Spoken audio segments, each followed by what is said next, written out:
Hello and welcome back to another Space Engineers Showcase video. In today's video, we're looking at another small fighter, and this one is probably one of the most compact ships I have ever showcased on this channel. This is the Op, which is this lovely thing over here. So this could be essentially referred to as a flying fighter cockpit, which is how small the design is. We've got both Gatling guns, rocket launchers, and we've got enough thrusters to give this thing some great speed, as well as a connector to help easily load this thing up with ammunition, and of course to recharge its batteries. Pressing F10 and finding it in the spawn menu, there it is. This thing is 187 small blocks, using no DLC packs, no scripts, and it's got no description whatsoever. So we'll give this thing a thumbs up. We'll just move it all around to the very front, we'll have a quick look around the outside, and then we'll fly around for a bit to see how it handles. So, at the very front here, this is what we get. Front and center, we can see a spotlight to light up the darkness. Just above that, we got a camera to help aim our weapons straight forwards and help precisely aim them and hopefully not waste any ammo. We can also see two rocket launchers to blast your enemies with, as well as our two Gatling guns either side of our fighter cockpit. If we were to start to move around the side, this is what we get. We got some fantastic block work, just covering up all of our important internals. We can see our gyroscopes, some atmospheric thrusters, which are the only form of thrusters that appear on a ship. There's our connector underneath, we can see some magnetic plates along the bottom, a couple more atmospheric thrusters to help on our left and right hand side. Then towards the back, we even have an ore detector, so we can use this as a small scout vehicle, go out and find some ore patches, then report it back to base. If we were to come all the way around towards the back, there is a large atmospheric thruster, which should give us some fantastic speed. If we were to start to move all the way down and underneath, we can see some small batteries, some more atmospheric thrusters, there's our magnetic plates, more atmospheric thrusters, an air vent to suck in some oxygen, and there's our connector. If we were to move all the way up and above and look down, that is what we get. See our fighter cockpit as well as the two Gatling guns and two atmospheric thrusters to help this thing stop. We can see on the opposite side from where our ore detector was on that side, we've got an antenna, so we can remote control in case we want to use it as a drone. There's a parachute hatch just in case you need it, say you lost power and you're falling at quite a rapid pace, you can attempt to save this thing with that. If we were to shove the camera all the way through, we can see an oxygen tank right there, and that'll come all the way across over to here where we'll just link up to our cockpit to make sure you don't suffocate on a non-oxygen planet. And that is a very brief look around the outside of the Op. It's a very well done ship, a lot going on with it, very small, and all the important stuff has been protected.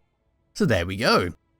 So now what we can do is grab hold of my character, bring up the HUD, got two tabs to go through, then we're going to fly around for a bit, and I don't think there's anything to shoot up, so we'll simply slam it into a mountainside. But yes, on tab number 1, we've got our atmospheric thrusters to turn them on and off, and this is for our cruise control. So if we were to fly along at a maximum speed and then press that, we will no longer slow down, so we can take our hands off the keyboard and let it just cruise along to its destination. Turning that back on and coming to a stop, number 3 is for our camera at the front to help aim our Gatling guns and rocket launchers. Number 4 is for our remote control, so there we go, we now just flip over and we get the exact same controls as our regular seat. Number 5 is for our parachute hatch to open and close. Number 6 is for our connector at the bottom there to turn it on and off. Number 8 is for our batteries to auto or recharge, and that will turn off the entire ship if you do that. Number 8 is for our antenna on and off. Then over to tab number 2, we've got our Gatling guns to fire them both together, there we go. And then both our rocket launchers together, just below our cockpit.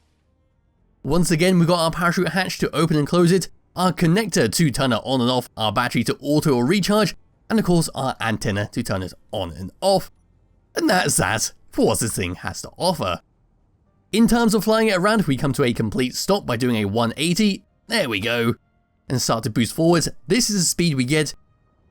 We've got some fantastic speed thanks to that large atmospheric thruster just pushing us along. Coming to a stop, we are slightly slower, but it's not too bad at the end of the day, and we can always do a 180 to stop ourselves a lot quicker. There we go. Moving left and moving right, we've got some nice speed with that. Down, and then moving up. Again, we've got some nice speed with that. But moving forwards is the fastest out of everything, and that's to be expected from a small fighter.